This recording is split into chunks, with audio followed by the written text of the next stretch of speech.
makikita po natin na tatlong sirkulasyon ang minomonitor po natin sa kasalukuyan. Unahin natin, ito pong sirkulasyon na nasa may bahagi ng Taiwan. Ito yung bagyong Neneng na humina at naging isang low pressure area na lamang. Hindi na ito nakakaapekto sa ating bansa.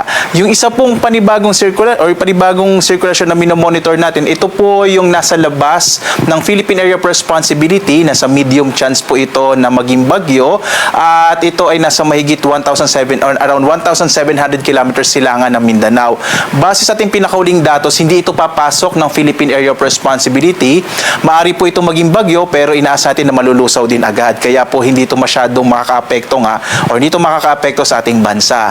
Ang isa pang minomonitor natin ay itong may international name na SODEL. No? Si Severe Tropical Storm SODEL ay nasa halos 2,700 kilometers silangan ng southeastern Luzon.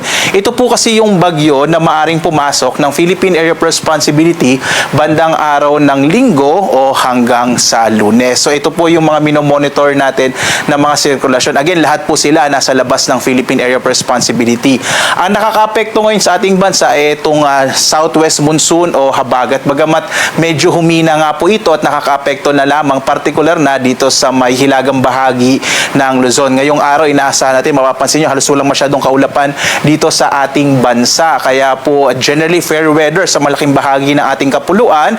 Magkakaroon ng medyo maulap na kalangitan sa may area ng Ilocos Sur, Ilocos Norte, Cagayan, Abra, Apayao at sa Batanes, dulot ng habagat. Habang iba pang bahagi ng ating bansa, makararanas naman ng mga localized rain showers and thunderstorms. Inaasahan po natin na magpapatuloy itong mahinang habagat hanggang bukas. Kaya po asahan natin yung generally fair weather sa malaking bahagi nating bansa hanggang ngayong araw nga ng Sabado.